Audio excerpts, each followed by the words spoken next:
Hey guys, Damian here with your daily dose of Damian. This is episode number 2. Damian and guest starring Lola over here.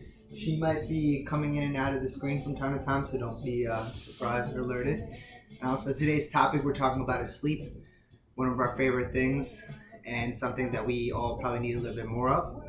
Now, the 3 bullet points I wrote on the email were making sure you sleep between 7 to 8 hours, making sure that you avoid naps unless you really need to, and making sure you stick to your sleeping schedule and go to sleep at a normal time. Expanding on the first point, like I said in the email, only a small population of us can sleep between 5 to 6 hours and feel great. Most of us sleep that long, and we are suffering a little bit. And even if we do feel okay, that's because we probably woke up at a decent time in our sleep cycle, but we do need some more overall sleep regardless. So our goal is to get 7 to 8. The National Sleep Foundation recommends 7 to 9, but I feel like 9 might be too much and it's not realistic going back to our lifestyle. So you find what works best for you. There's no magic number. It could be 7, it could be 8.5. Next point is to make sure that you avoid naps unless you're really tired. You don't want to sleep too much and have it to add up being over 8 to 10 hours, because then you're going to be overall fatigued also. So your main goal is to make sure you sleep during the night, and if you have to nap, it's because you only slept 5 to 6 hours or you're still tired.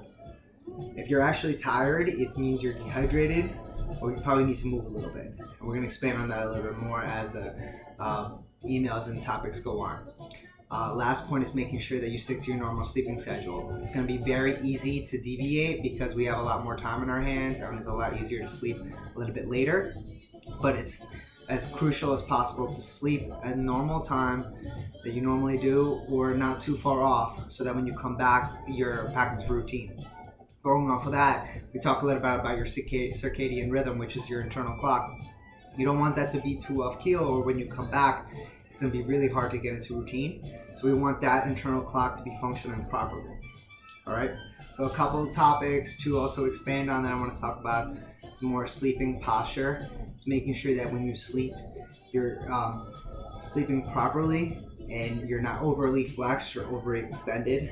So that means that making sure you have a good enough pillow where you can feel like you're not flaring in the rib cage or feel like you're so hunched over like a turtle. Okay, both of those are going to lead to spinal problems when you wake up in the morning.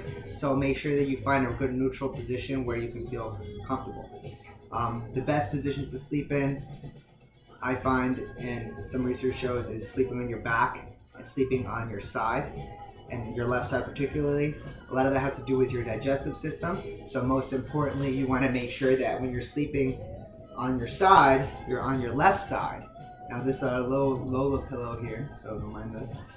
You're sleeping on your left side here.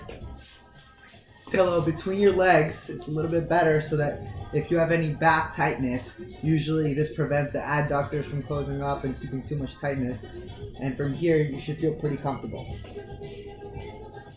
All right. Now, just going off of posture, one last thing. We were saying we go through a lot of flexion and extension. And if you notice our posture when we walk around through the day, we're going to be overly flexed or overly extended. Your goal is to try to do the opposite a little bit. So if you notice you're walking around and see a curve on your spine because you're overly extended, bring yourself down a bit. If you notice you're walking around a little hunched over, bring yourself up a bit. All right, one last point too. When you're laying in bed and you feel like you have 5 to 10 minutes, you want to go back to sleep and maybe sleep in that nap, which is totally fine. But if anything, try to think about spending those 5 to 10 minutes to try to think about your day and maybe meditate and breathe a little bit. It makes a big difference that once you get up, you'll feel like you're a little more energized, and rather than just getting up and jumping out of bed. All right, so that's it for today. Next episode, we're going to be talking about nutrition, and from there, we're going to expand. So thanks for listening, and thanks for me and Lola.